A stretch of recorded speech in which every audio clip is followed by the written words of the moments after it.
Hello friends, welcome back to the new video. तो guys, आज के इस वीडियो में पॉलिटिका का यूज करेंगे, जो काफ़ी इंपॉर्टेंट क्वेश्चन है एग्जाम की दृष्टि से। तो चलिए शुरू करते हैं। Question number 1। East India company ने भारत में अपना कार्य कहाँ से प्रारंभ किया? क्वेश्चन है, ईस्ट इंडिया कंपनी ने भारत में अपना कार्य कहाँ से प्रारंभ किया? वो है सूरत से किया है। कहाँ से किया है? सूरत से। नेक्स्ट क्वेश्चन, भारतीय संविधान के किस अनुच्छेद में विधि का शासन निहित है? तो भारतीय संविधान के किस अनुच्छेद में विधि का शासन निहित है? तो आंसर हो जाएगा अनुच्छेद 14, अनुच्छेद 14। नेक्स्ट क्वेश्चन, किस अनुच्छेद द्वारा उपाधियों का अंत कर दिया गया है? तो अनुच्छेद 18 में किया गया उपाधियों का अंत। भारतीय स्वतंत्रता अधिनियम ब्रिटिश संसद द्वारा कब पारित हुआ था? भारतीय स्वतंत्रता अधिनियम ब्रिटिश संसद द्वारा कब पारित हुआ था? 18 जुलाई 1947 को। 18 जुलाई 1947 को भारतीय स्वतंत्रता अधिनियम ब्रिटिश संसद द्वारा पारित हुआ था। अंतरिम सरकार का गठन किस योजना के तहत किया गया था? अंतरिम सरकार का गठन कैबिनेट मिशन योजना के द्वारा किया गया था। अंतरिम अंतरिम सरकार का गठन किस योजना के तहत किया गया था? तो है कैबिनेट मिशन योजना के तहत। मुस्लिम लीग कब सरकार में शामिल हुई? मुस्लिम लीग कब सरकार में शामिल हुई? 26 अक्टूबर 1946 को। मुस्लिम लीग भारत कब सरकार में शामिल हुई? 26 अक्टूबर 1946 को। नेक्स्ट क्वेश्चन, भारतीय संविधान कब लागू हुआ? 26 जनवरी 1950 को। भारतीय संविधान कब लागू हुआ? 26 जनवरी 1950 को। भारतीय संविधान का अस्थायी अध्यक्ष किसे और कब चुना गया? 11 दिसंबर 1946 को। और प्रथम अध्यक्ष डॉक्टर राजेंद्र प्रसाद थे अस्थायी अध्यक्ष। भारत में किस तिथि को विधि दिवस के रूप में मनाया जाता है? तो विधि दिवस 26 नवंबर को मनाया जाता है। किस अधिनियम के द्वारा कंपनी में गवर्नर जनरल का पद सृजित किया गया था? तो किस अधिनियम के द्वारा कंपनी में गवर्नर जनरल का पद सृजित किया गया था? वह है 1773 का रेगुलेटिंग एक्ट के द्वारा। किस अधिनियम के द्वारा कंपनी में गवर्नर जनरल का पद सृजित किया गया था? 1773 में, है ना, 1773 में किया गया था रेगुलेटिंग एक्ट के द्वारा। आंग्ल एवं भारतीय विधि संहिता के निर्माण एवं विधि विकास के नींव कहाँ से प्रारंभ हुआ? 1600 ईस्वी की चार्टर के से हुआ था।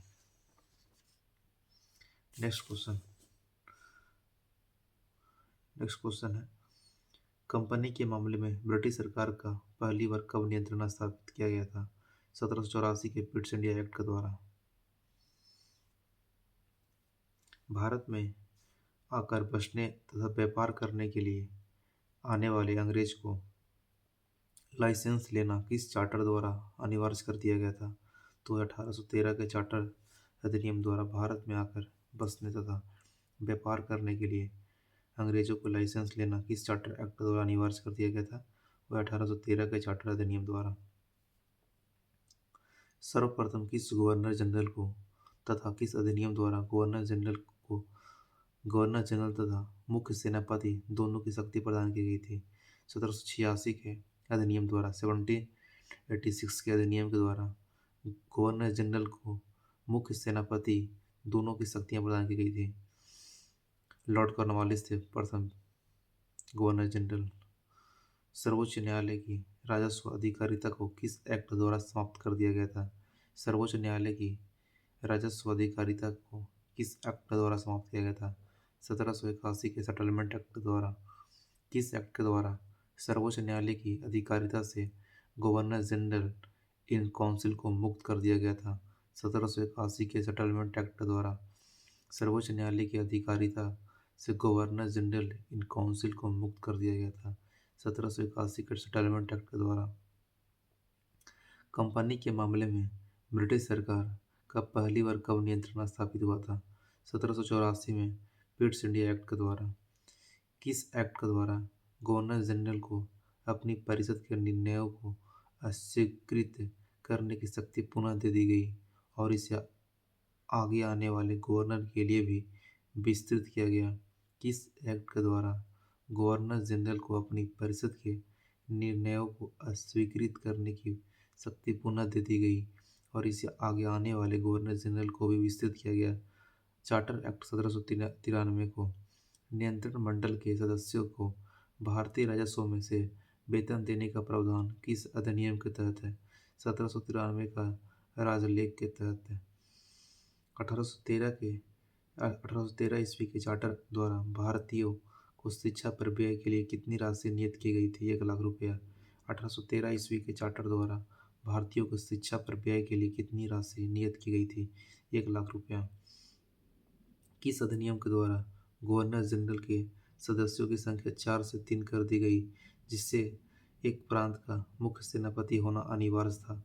1784 के पिट्स इंडिया एक्ट के द्वारा किस अधिनियम द्वारा गवर्नर जनरल के सदस्यों की संख्या 4 से 3 कर दी गई थी, जिसमें से एक प्रांत का मुख्य सेनापति होना अनिवार्य था? 1784 का पिट्स इंडिया एक्ट।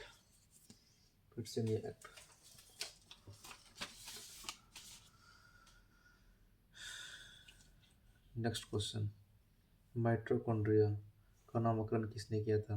माइटोकॉन्ड्रिया का नामकरण बेंडा ने किया था। और माइटोकॉन्ड्रिया का खोज किसने किया था? माइटोकॉन्ड्रिया का खोज अल्टमैन ने किया था। कोशिका का शक्तिग्रह किसे कहा जाता है? तो कोशिका का शक्तिग्रह माइटोकॉन्ड्रिया को कहते हैं। प्रोटीन की फैक्ट्री किसे कहते हैं? प्रोटीन की फैक्ट्री राइबोसोम को कहा जाता है। प्रोटीन की फैक्ट्री राइबोसोम को कहा जाता है। टोनोप्लास्ट किस में होता है? टोनोप्लास्ट राजधानी में होता है। टोनोप्लास्ट राजधानी में। रॉबर्ट ब्राउन ने केंद्रक की खोज की थी। केंद्रक की खोज किसने की थी? रॉबर्ट ब्राउन ने किया था। जो केंद्रक द्रव्य में धागे नुमा पदार्थ जाल के रूप में बिखरा दिखलाई पड़ता है, इसे क्या कहते हैं? इसे क्रोमेटिन कहते हैं। केंद्रक द्रव्य में धागे नुमा पदार्थ जाल के रूप में बिखरा दिखलाई पड़ता है, इसे क्या कहते हैं? इसे क्रोमेटिन कहते हैं। क्रोमेटिन का क्रोमेटिन नाम किसने दिया था? क्रोमेटिन नाम किसने दिया था? वह फ्लेमिंग ने दिया था। क्रोमेटिन नाम किसने दिया था? वह फ्लेमिंग ने दिया था। मैट्रिक्स क्या होता है? प्रत्येक गुणसूत्रों में जेली के समान एक गाढ़ा भाग होता है।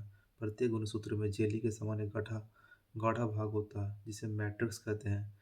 मैट्रिक्स जो होता है, मैट्रिक्स में दो परस्पर लिपटे महीन एवं कुंडलित सूत्र दिखाई पड़ते हैं, जिन्हें क्रोमिनीमाटा कहते हैं। ठीक है।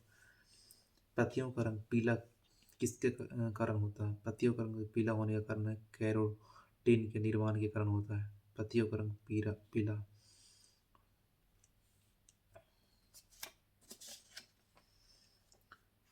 सर्वप्रथम पादप कोशिका में राइबोसोम की खोज किसने किया था? राइबोसोम की खोज प्लांट में किसने किया था?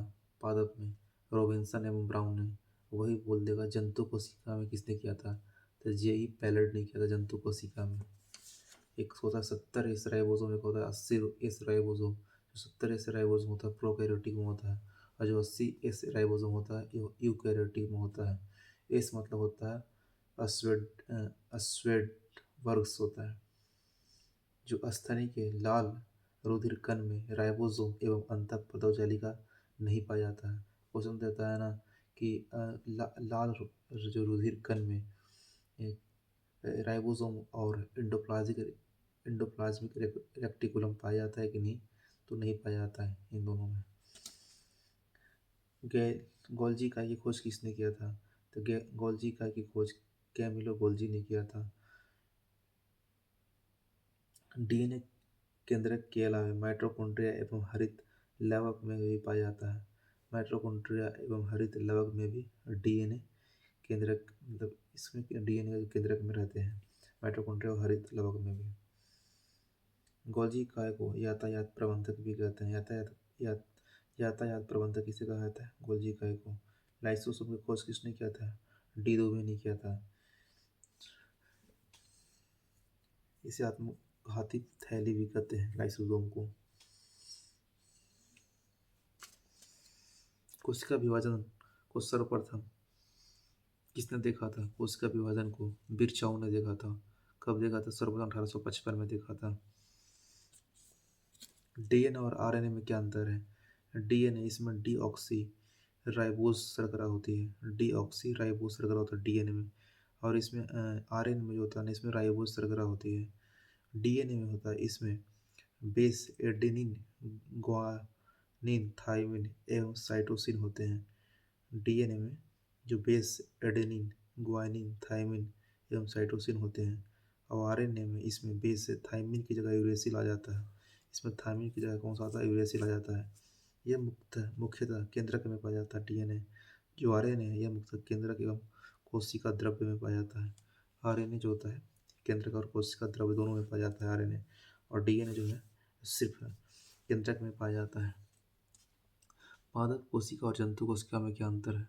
पादप कोशिका जो होता है इसमें कोशिका भित्ति पाई जाती है। पादप कोशिका में कोशिका भित्ति पाई जाती है। इसमें लवक भी पाए जाते हैं। लवक भी पाए जाते हैं। इसमें तारकाय अनुपस्थित होता है। जो सेंट्रोसोम होता है इसमें नहीं होता है। तारकाय नहीं होता है पादप कोशिका में। रिक्तियाँ बड़ी बड़ी होती है, रिक्तियाँ पाई जाती है। और पादप कोशिका में इसका आकार लगभग आयताकार होता है। वही जंतु कोशिका की बात की जाए तो जंतु कोशिका में कोशिका भित्ति अनुपस्थित होता है। इसमें लवक जो होता है अनुपस्थित होते हैं। तारकाय उपस्थित होते हैं, लेकिन इसमें सेंट्रोसोम जंतु कोशिका में होता है, उपस्थित होता है। रिक्तियाँ छोटी होती है और जो वॉक्यूल्स जो होता है छोटी होती है रिक्तियाँ, और इसका आकार लगभग वृत्ताकार होता है। और कोशिकांग जो है उसको खोज करता है क्लोरोप्लास्ट जो होता है। क्लोरोप्लास्ट की खोज किसने किया था? वो है स्पिंचर ने किया था। क्लोरोप्लास्ट की खोज स्पिंचर ने किया था। जीव द्रव्य की खोज किसने किया था? जीव द्रव्य की खोज डू डुजार्डिन ने किया था। जीव द्रव्य की खोज है। क्रोमोसोम की खोज हॉफ मिसर ने किया था। हॉफ मिसर ने किया था। और केंद्रिका का खोज करता फोंटाना ने। फोंटाना। अंतःप्रदव जालिका का खोज पोर्टर ने किया था। अंतःप्रदव जालिका की खोज पोर्टर ने किया था। पोर्टर। क्रोमोसोम की खोज हाफ मिसर ने किया था। क्रोमेटिन की खोज फ्लेमिंग ने किया था। क्रोमेटिन फ्लेमिंग ने किया था। माइटोकॉन्ड्रिया की खोज अल्टमैन ने किया था। गोल्जी का की खोज जॉर्ज गोल्जी ने किया था। तारक्का की खोज बावेरी ने किया था। और केंद्रक की खोज रॉबर्ट ब्राउन ने किया था। वही केंद्रिका का खोज फोंटाना ने किया था। केंद्रिका का खोज फोंटाना ने। क्रोमोसोम की खोज किसने किया था? हाफ मिक्सचर ने किया था। हाफ मिक्सचर ने किया था क्रोमोसोम को। अंतःपदव्य जालिका का पोर्टर ने किया था। लाइसोसोम की खोज डी दुबे ने किया था। और ज्यूतर की खोज डुजार्डी ने। और केंद्र कला की खोज हर्टविंग ने किया था।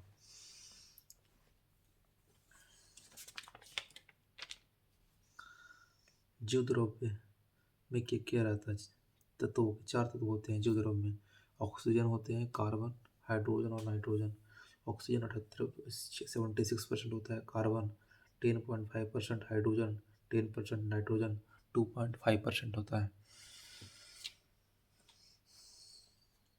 प्रोटिस्टा जो होता है ना, प्रोटोजोआ प्रोटिस्टा के अंतर्गत आता है। प्रोटोजोआ प्रोटिस्टा के अंतर्गत आता है। मोनेरा के अंतर्गत कौन? जीवाणु हो गया, साइनोबैक्टीरिया हो गया, आर्कीबैक्टीरिया, सब मोनेरा के अंतर्गत आते हैं। अब प्लांटी पादप। पादप में होता है शैवाल, मॉस, पुष्पीय, अपुष्पीय, बीजीय पौधे, ये सब पादप में आते हैं। कवक की कोशिका विधि काटने की बनी होती है। जंतु।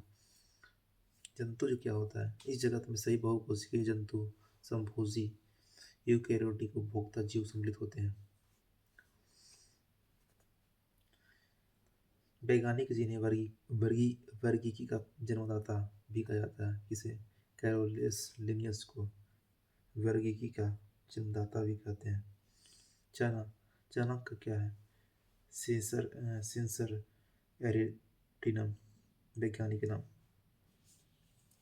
सरसों का ब्रासिका कॉम्पेस्ट्रिस। मक्खी का मुस्का डोमेस्टिका।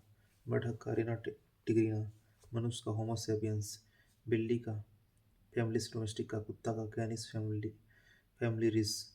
गाय का बॉस इंडिकस। मक्खी का मुस्का डोमेस्टिका। आम का मैग्निफेरा इंडिका। धान का ओराइजा सैटिवा। गेहूं का ट्रिटिकम एस्टिवम। मटर का पिजम एस्टिवम। जीव विज्ञान क्या है?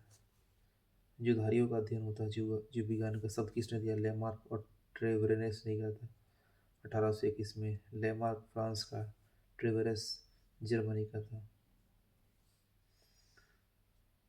ऑफियोलॉजी सर्पों का अध्ययन। डंडोलॉजी झाड़ियों का अध्ययन। एंटोमोलॉजी कीटों का अध्ययन। इक्थियोलॉजी मछलियों का अध्ययन। एक्थियोलॉजी मछलियों का अध्ययन। ऑर्निथोलॉजी पक्षियों का अध्ययन। पोमोलॉजी फलों का अध्ययन। और एंथोलॉजी पुष्पों का अध्ययन, फाइकोलॉजी शैवालों का अध्ययन, कब और माइकोलॉजी कवकों का अध्ययन, पिस्सीकल्चर मत्स्य पालन अध्ययन। जीव विज्ञान का क्रमबद्ध ज्ञान जो होता है, इसका दार्शनिक अरस्तु थे। अरस्तु को जीव विज्ञान का जनक कहते हैं। अरस्तु द्वारा समस्त जीवों को दो भागों में बांटा गया था, जंतु विज्ञान और वनस्पति विज्ञान। लिनियस ने वर्गीकरण की जो प्रणाली शुरू किया, इसलिए उन्हें आधुनिक वर्गीकरण का पिता भी कहते हैं, लिनियस को। विटेकर 1969 ईस्वी में पांच जगत प्रणाली की खोज की थी। इसमें आता है मोनेरा प्रोटिस्टा, पादप, कवक और जंतु।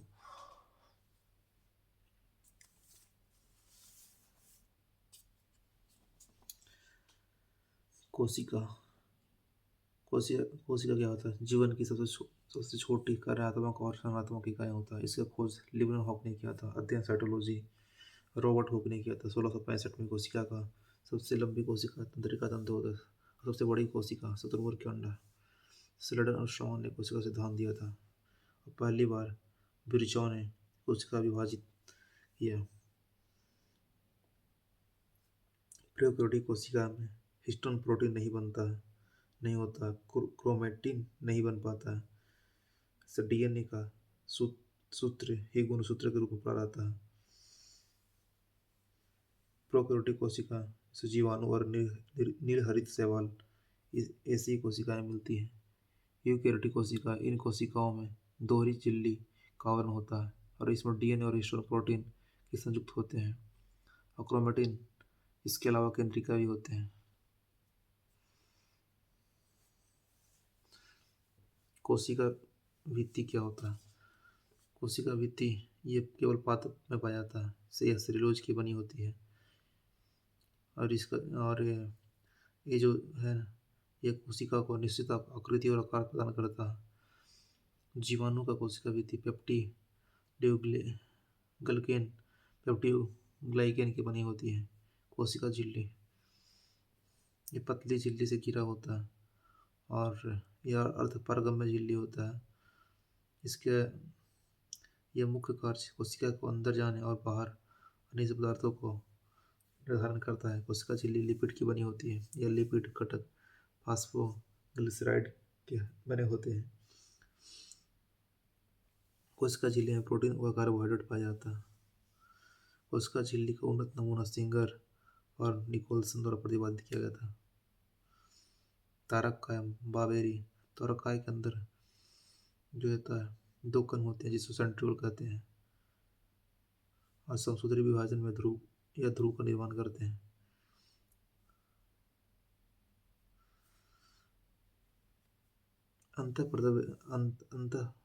द्रव्य जालिका क्या है? यूकेरियोटिक कोशिकाओं द्रव में चपटे आपस में जुड़े थैलीयुक्त छोटे नलिकाबद्ध जालिका तंत्र बिखरा हुआ रहता है जिसे अंतःपत्र जालिका कहते हैं। अर्धसूत्री विभाजन की खोज किसने किया था? बीजमैन ने किया था। अर्धसूत्री विभाजन बीजमैन ने किया था। यह विभाजन जन्म कोशिका में होता है। अर्धसूत्री और अर्धसूत्री विभाजन का सर्वप्रथम विस्तृत अध्ययन किसने किया था? स्ट्रासबर्गर ने किया था। अर्धसूत्री में गुणसूत्रों की संख्या आधी रह जाती है, इसलिए इसे न्यूनकारी विभाजन भी कहते हैं। असूत्री विभाजन किसमें होता है? असूत्री विभाजन जीवाणु, नीलहरित शैवाल, ईस्ट तथा प्रोटोजोआ में होता है। और समसूत्री विभाजन की प्रक्रिया को जंतु कोशिकाओं में सबसे पहले जर्मनी के जीव वैज्ञानिक वाल्थेर फ्लेमिंग ने 1879 में देखा था और इस प्रक्रिया को माइटोसिस नाम दिया था। समसूत्री को माइटोसिस। यह विभाजन कायिक कोशिका में होती है।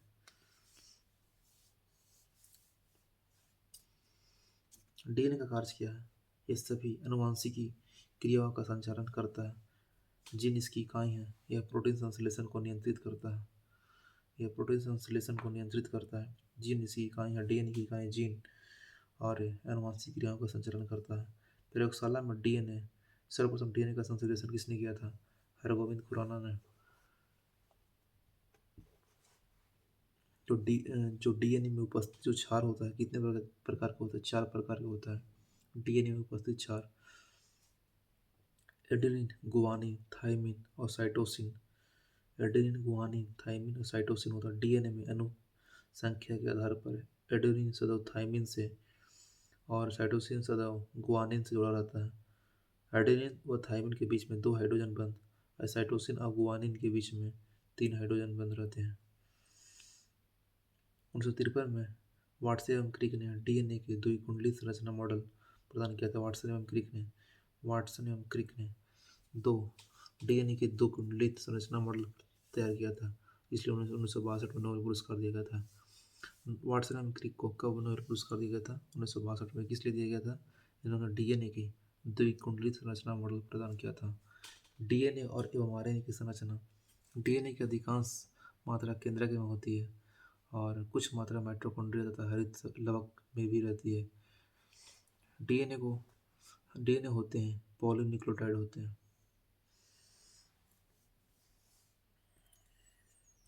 आरएनए का निर्माण कैसे होता है? डीएनए से ही आरएनए का निर्माण डीएनए से ही आरएनए का संश्लेषण होता है। इस क्रिया में डीएनए की एक श्रृंखला पर आरएनए के न्यूक्लियोटाइड आकर जुड़ जाते हैं। इस क्रिया में डीएनए का एक श्रृंखला पर आरएनए के न्यूक्लियोटाइड्स आकर जुड़ जाते हैं।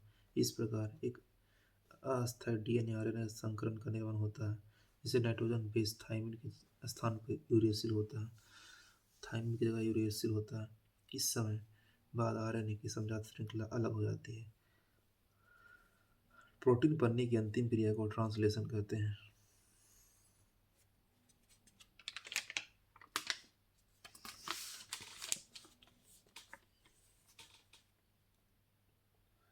लेप्टोप्टीन क्या होता है? गुणसूत्र उलझे हुए पतले धागों की तरह दिखाई पड़ते हैं, इसे क्रोमोनीमेटा कहते हैं। गुणसूत्र उलझे हुए पतले धागों की तरह दिखाई पड़ते हैं, इन्हें क्रोमोनीमेटा कहते हैं। गुणसूत्रों की संख्या द्विगुणित होती है। लेप्टोप्टीन लेप्टोप्टीन गुणसूत्र उलझे हुए पतले धागों की तरह दिखाई पड़ते हैं, इन्हें क्रोमोनीमेटा कहते हैं। गुणसूत्रों की संख्या द्विगुणित होते हैं। ज़ाइगोटिन समझात गुणसूत्र एक साथ होकर जोड़े बनाते हैं, इसे सिनैप्स कहते हैं। सिनैप्स समझात गुणसूत्र एक साथ होकर जोड़े बनाते हैं, इसे सिनैप्स कहते हैं। सेंट्रियोल एक दूसरे से अलग होकर केंद्रक के विपरीत ध्रुवों पर चले जाते हैं। प्रोटीन एवं आरएनए संश्लेषण के फलस्वरूप केंद्रिका बड़ी हो जाती है। प्रोटीन एवं आरएनए के संश्लेषण के फलस्वरूप केंद्रिका बड़ी हो जाती है। समझात गुणसूत्र एक साथ होकर जोड़े बनाती है, इसे सिनैप्सेस कहते हैं। सेंट्रियोल एक दूसरे से अलग होकर केंद्रिका के विपरीत ध्रुव पर चले जाते हैं। क्रॉसिंग ओवर हमेशा नॉन-ईस्टर क्रोमैटिड के बीच में होता है। क्रॉसिंग ओवर डेप्लोटीन समझात गुणसूत्र अलग होने लगते हैं, परंतु जोड़े के दो सदस्य पूर्ण रूप से अलग नहीं हो पाते, क्योंकि वे कहीं एक दूसरे से एक्स के रूप में उलझे रहते हैं। डाइकिनेसिस से केंद्रक कला व केंद्रिका लुप्त हो जाती है। यह विभाजन कायिक कोशिका में होता है। समसूत्री विभाजन यह विभाजन कायिक कोशिका में होता है। इस विभाजन में कम समय लगता है। समसूत्री विभाजन में कम समय लगता है। इस विभाजन के द्वारा एक कोशिका से दो कोशिकाएं बनती है तथा समसूत्री कोशिका में जनक जैसी किसी गुणसूत्र होने के कारण आनुवंशिक विविधता नहीं होती है, इसमें प्रोफेज अवस्था छोटी होती है। अर्धसूत्री विभाजन यह विभाजन जनन कोशिकाएं में होता है। इस विभाजन में अधिक समय लगता है। इस विभाजन में एक कोशिका से 4 कोशिकाओं का निर्माण होता है। संतति कोशिकाओं में जनकों से भिन्न गुणसूत्र होने के कारण आनुवंशिक विविधता होती है। इस विभाजन में गुणसूत्रों के बीच आनुवंशिक पदार्थ का आदान प्रदान होता है। इसी की प्रोफेज अवस्था लंबी होती है। मनुष्य में कितने उपसेसी अंग पाए जाते हैं? 100। जैव विकास क्या हो? तो प्रारंभिक निम्न कोटि की जीवों से क्रमिक परिवर्तन द्वारा आधिकारिक जीवों की उत्पत्ति को जैव विकास कहते हैं। प्रारंभिक निम्न कोटि के जीवों से क्रमिक परिवर्तन द्वारा अधिकाधिक जीवों की उत्पत्ति को जैव विकास कहते हैं।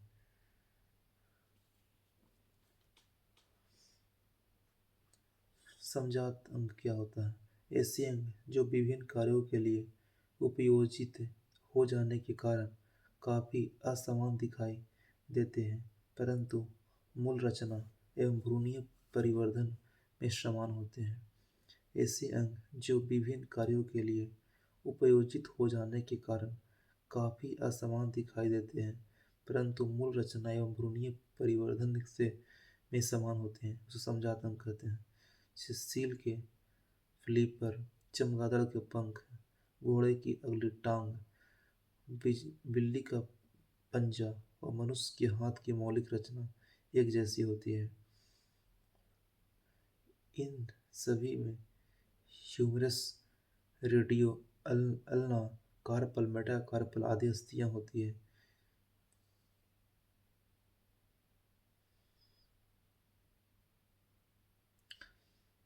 इनका भ्राणकीय विकास भी एक सा ही होता है, परंतु इन सभी का कार्य अलग अलग होता है। सील का फ्लिपर तैरने के लिए, चमगादड़ के पंख उड़ने के लिए, घोड़े की टांग दौड़ने के लिए, मनुष्य के हाथ वस्तु को पकड़ने के लिए अनुकूलित होती है। समझाता अंक होता है। समरूप अंक क्या होता है? ऐसे अंक जो समान कार्य के लिए उपयोजित हो जाने के कारण समान दिखाई देते हैं, परंतु मूल रचना में भ्रूणीय परिवर्धन में भिन्न होते हैं, उसे समरूप अंक कहते हैं। उदाहरण: तितली, पक्षियों तथा चमगादड़ के पंख उड़ने का कार्य करते हैं और देखने में एक समान लगते हैं, परंतु इन सभी की उत्पत्ति अलग अलग ढंग से होती है। तितलियों के पंख की रचना शरीर भित्ति के भंज द्वारा और पक्षियों की पंख की रचना इनकी अग्रपातों पर परों द्वारा। चमगादड़ के पंख की रचना हाथ की चार लंबी अंगुलियों और धड़ के बीच फैली त्वचा से हुई है। लेमार्क लेमार्क का सिद्धांत 1809 में उनकी पुस्तक है लेमार्क का फिलोसफिक जूलॉजिक।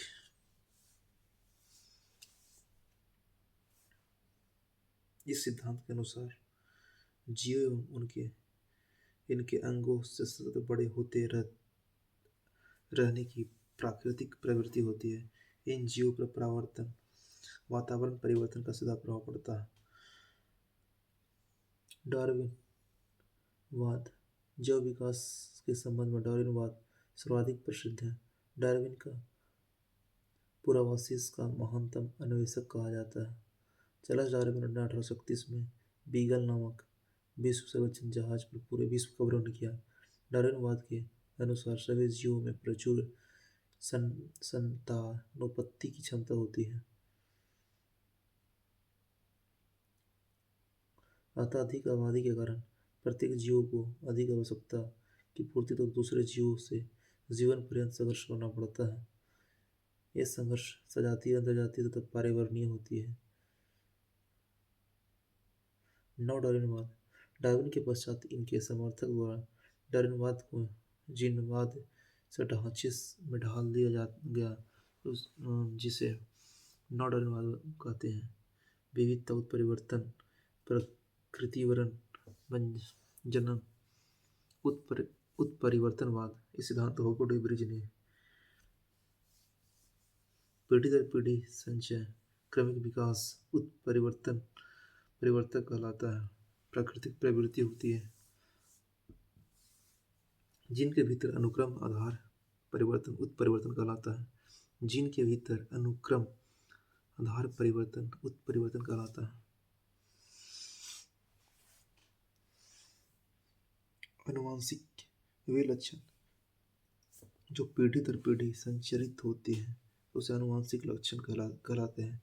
अनुवांशिक लक्षणों के पीढ़ी दर पीढ़ी संचरण की विधियां के कारण अध्ययन को अनुवांशिकी कहते हैं। ऑस्ट्रिया निवासी मेंडल ने इसी कारण इन्हें अनुवांशिक का पिता कहलाता। अनुवांशिकता शब्द वाटसन ने दिया था, जबकि जीन जोहानसन जीन शब्द जोहानसन ने दिया था और आनुवंशिकता शब्द वाटसन ने दिया था। आनुवंशिकी का पिता किसे कहते हैं? मेंडल को। मेंडल कहाँ का था? ऑस्ट्रिया का था।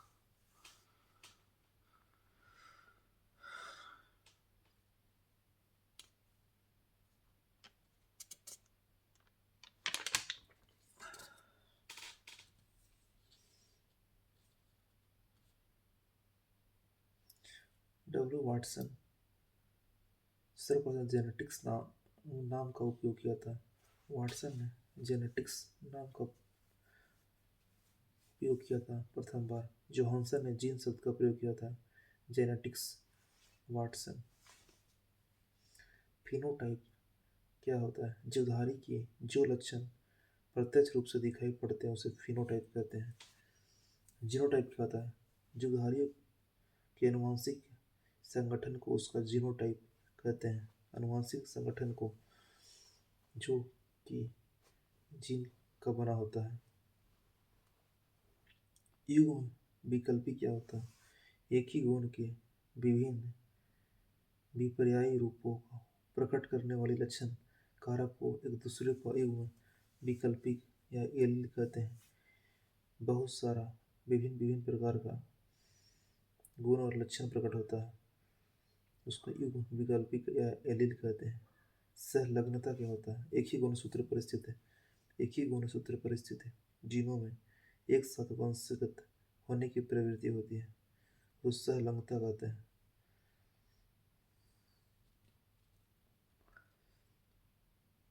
गुणसूत्र का नामकरण किसने? वोल्टेयर ने किया था। गुणसूत्र क्रोमोसोम का नामकरण वोल्टेयर ने किया था। और जेनेटिक्स का नाम किसने दिया था? वाटसन ने दिया था। गुणसूत्र का नामकरण वोल्टेयर ने दिया था। जीनोम क्या होता है? गुणसूत्रों में पाए जाने वाला आनुवंशिक पदार्थ को जीनोम कहते हैं। गुणसूत्रों में पाए जाने वाले आनुवंशिक पदार्थ को जीनोम कहा जाता है। प्लाज्मा जीन क्या होता है? गुणसूत्रों के बाहर जीन यदि कोशिका द्रव के कोशिकांग में होती है, कोशिका द्रव कोशिकांग में होती है तो उसे प्लाज्मा जीन कहते हैं। जीन की आधुनिक विचारधारा किसने दिया था? एस बेंजर ने दिया था। जीन की कार्य की इकाई क्या है? सिस्टोन है। जीन की कार्य की इकाई सिस्टोन है। उत्परिवर्तन की इकाई क्या है? म्यूटॉन। और पुनः संयोजन की इकाई रेकॉन है। मानव में कितने प्रकार के अमीनो एसिड पाए जाते हैं? 20 आवश्यक अमीनो एसिड पाए जाते हैं मनुष्य में। डीएनए पॉलीमरेज नामक एंजाइम की खोज किसने किया था? कोर्नबर्ग ने किया था। आर्थर कोर्नबर्ग ने 1962 को डीएनए पॉलीमरेज नामक एंजाइम की खोज किया था, जिसकी सहायता से डीएनए का संश्लेषण होता है। मनुष्य में गुणसूत्रों की संख्या कितना? 46 है। परखनाली शिशु के मामले में निषेचन परखनाली के अंदर होता है। गुणसूत्र एस्केरिस में 2 होता है, मच्छर में 6 होता है। एस्केरिस में 2 होता है, मच्छर में 6 होता है, 6। और घरेलू मक्खी में 12 होता है। मच्छर में 6 होता है, घरेलू मक्खी में 12 होता है। एस्केरिस में 2 होता है। मटर में 14 होता है, मटर में 14 होता है। प्याज में 16 होता है, प्याज में 16 होता है। और मक्का में 20 होता है, मक्का में कितना होता है? 20 होता है। और टमाटर में 24 होता है, मक्का में 20 होता है, टमाटर में 24 होता है। मेढक में 26 होता है, मेढक में कितना होता है? 26 होता है मेढक में। और नींबू में 18 से 36 होता है। बिल्ली में 38 होता है। चूहा में 40। और गेहूं में 42। खरगोश में 44। मनुष्य में 46। आलू में 48 गुणसूत्र। चिंपांजी में 48। तंबाकू में 48। घोड़े में 64। कबूतर में 78। और कबूतर में 80। और टेरिडोफाइटा में 1300 से 1600।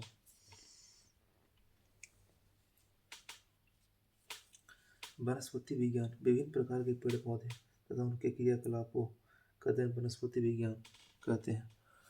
ओके फ्रेंड, वीडियो अच्छी लगी तो चैनल को लाइक शेयर एंड सब्सक्राइब कर देना। Okay, bye. जो भी क्वेश्चन का तुम्हारा आंसर याद है उसको कमेंट बॉक्स में पिन करना है। हर एक क्वेश्चन का आंसर कमेंट बॉक्स में लिखना है। Okay, bye.